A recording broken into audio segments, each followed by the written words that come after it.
is Corinne Barnhart, and for this video I will be discussing cases 2 and 4 from the case study assignment.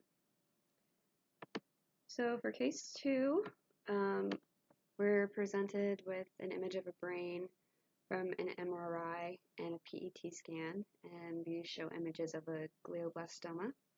And we're asked how this tumor may utilize glucose differently than normal cells. So for this case, I will begin by discussing how glucose uptake is regulated in the liver, skeletal muscle, brain, and adipose tissues, respectively. Dietary glucose is transported to the liver via the hepatic portal vein, where it is then taken into the liver by the GLUT2 transporter.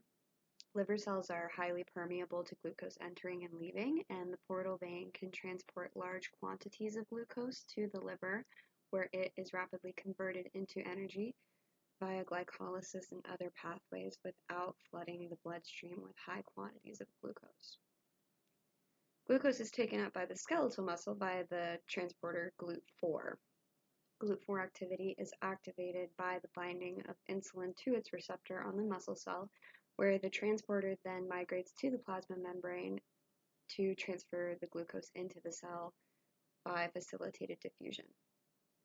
In brain cells, glucose is taken up by facilitated diffusion by the GLUT1 and 3 transporters. The brain is extremely dependent on glucose for energy metabolism, so it requires a consistent supply of glucose to properly function. Adipose tissue also uses the GLUT4 transporter for the uptake of glucose, and this transporter is located within the adipose cell until insulin binds to its receptor on the cell surface, where the transporter then fuses itself to the plasma membrane to allow glucose into the cell, again by facilitated diffusion. The case study then presents the question how glucose uptake in tumor cells is different and therefore advantageous to the tumor as opposed to healthy cells. So in tumor cells, glucose is taken up far more rapidly than in a typical cell. The GLUT transporters, whatever number they may be, that typically regulate the intake of glucose into a cell are found to often be deregulated in cancerous cells, and this means that the cancer cell is able to uptake large amounts of glucose and therefore generate a lot of energy to grow and proliferate much more quickly than a healthy cell is generally able to. So moving on to case 4, we're presented with a 2-month-old baby girl who is suffering from hypoglycemia during fasting and an enlarged liver. And we are asked, based on the information given in the study, of these 4 conditions, what is the most likely cause of the baby's conditions, or the baby's symptoms, excuse me. And the conditions given are hereditary fructose intolerance, galactosemia, glycogen storage disease, or glucose 6-phosphate dehydrogenase deficiency. I believe that the baby is suffering from a glycogen storage disease, and I'll explain why I think that and why I don't believe that it's the other conditions.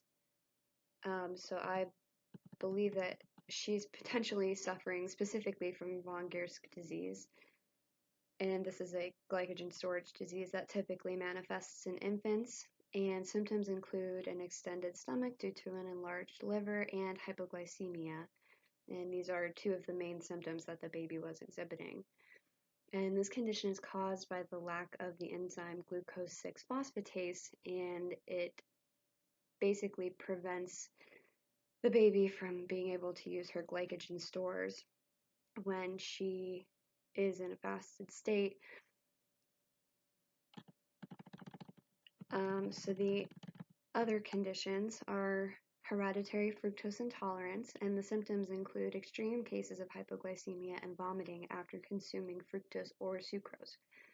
Fructose is commonly found in plants and is also used as a component of many sweeteners and packaged foods.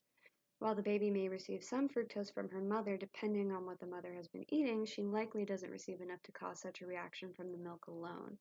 While this disease can cause hypoglycemia despite adequate glycogen stores, similar to the glycogen storage disease, this disease does not account for the swelling of the baby's liver as the glycogen storage disease explanation does, making it an unlikely cause.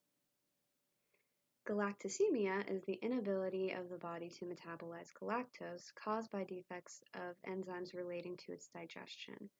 This disease can lead to problems with the liver and mental dysfunction.